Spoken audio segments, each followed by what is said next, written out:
Pro Group Management. Workers' comp that works for you. You're watching 7 at 7, powered by the Las Vegas Review-Journal, the largest news team in Nevada.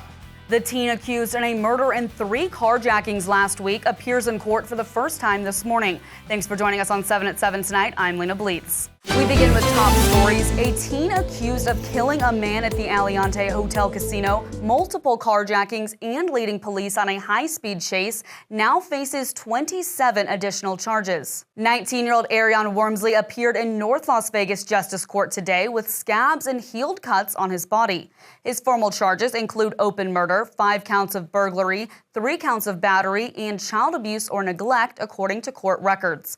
Wormsley is due back in court on May 5th. Clark County Sheriff says he's sick and tired of people dying because of the bad behavior of other drivers, and he wants the Nevada legislature to do something about it. Review-Journal Cynthia Puga explains. That's right. Lawmakers have tried for years to legalize the use of traffic cameras in Nevada, but have been unsuccessful. The latest effort is Senate Bill 415, and Sheriff Kevin McMahill testified in support of it on Monday. He told the Senate committee that around 160 people are killed on Clark County roads each year.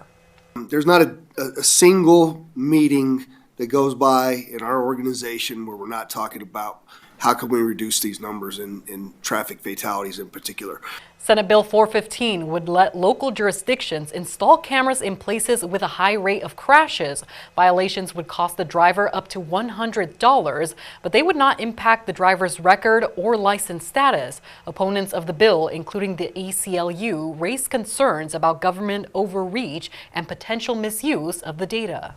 The ballpark the Athletics plan to build on the Las Vegas Strip will not pose an issue to air traffic in southern Nevada.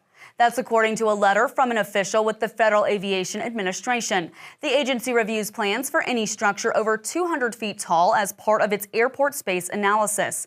The A's will be required to place red flashing lights on the roof of their ballpark, which is expected to cost $1.75 billion and measure 320 feet tall. The FAA's decision will be final on May 5th, pending any petitions filed to the agency before then. The team is expected to present its plans for the ballpark to the Clark County Commission on Wednesday.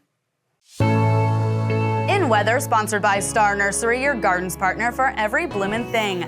Cooling down to the upper 40s tonight, reaching an overnight low of 49 degrees by 6 a.m., and then warming up just a bit for a high of 59 and low of 43 tomorrow. And don't forget your umbrella. There is a 20% chance of showers on Wednesday.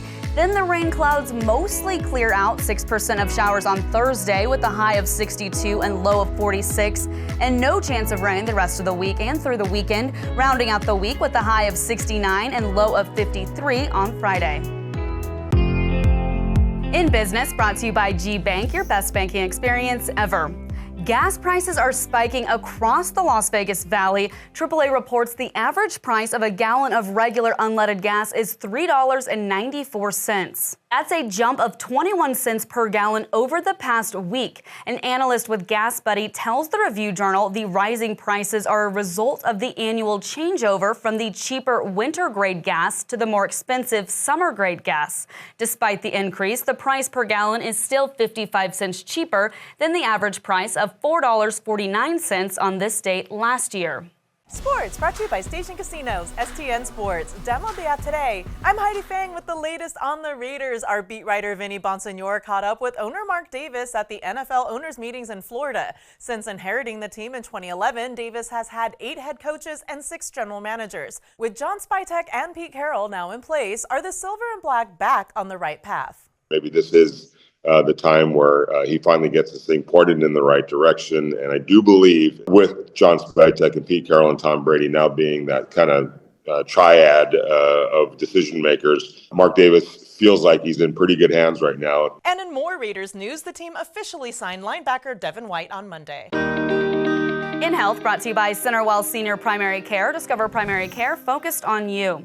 April is National Donate Life Month, and first responders have partnered with the Nevada Donor Network for its 3rd annual Silver State Heroes campaign. 35 police, fire, and paramedic agencies throughout the state are taking part in this campaign to encourage people to register as organ, eye, and tissue donors. The campaign includes a competition to see which agency can do the most outreach during the month of April. Over the next 30 days, you'll see Donate Life decals on patrol vehicles and fire trucks. Law enforcement officers, firefighters, and EMS professionals will probably be wearing Donate Life lapel pins, like this one here. Social media pages will light up with powerful messages about donation. Cities will hold flag-raising ceremonies, host tabling events, and illuminate buildings in blue and green, all in support of our life-saving cause.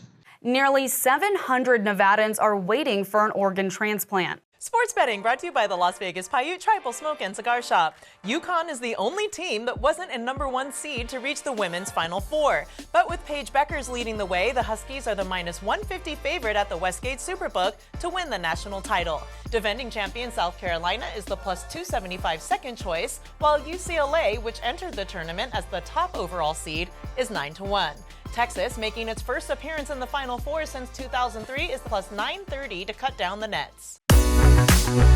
In your 7 at 7 lifestyle news, one of the largest steakhouse chains in the United States is opening its first Las Vegas Valley location this July. LongHorn Steakhouse is converting the former Applebee's on North Stephanie Street in Henderson, according to planning documents submitted almost a year ago. The LongHorn chain started more than 40 years ago in Atlanta. Its dinner menu features steak and seafood combos, along with baby back ribs, a half-pound cheeseburger, and more. Now for entertainment, sponsored by Arizona Charlie's with live entertainment every weekend at both locations. Go to ArizonaCharlies.com to see who's playing. The Nevada Ballet Theater honors a pop legend, and she puts on quite a performance herself. LVRJ entertainment columnist John Katzlamidas tells us more. 1980s pop icon and Las Vegas resident Debbie Gibson was honored as Nevada Ballet Theater's Woman of the Year at the annual Black and White Ball on Saturday night at Encore Las Vegas. Gibson didn't only accept the award, she performed a medley of her hits, including Electric Youth, alongside 27 members of NBT's Youth Ballet program. Also announced Saturday night, the NBT company is going to present George Balanchine's The Nutcracker, one of only 6 cities across the country to perform this ballet, which has been a holiday hit in New York since 1954. Thanks for watching 7 at 7 tonight. Watch 7 at 7 twice a day, Monday through Friday, and search Review Journal to follow us on your favorite streaming platform. See you tomorrow morning for more 7 at 7. Review Journal Studio, sponsored by Knock the Injury Law.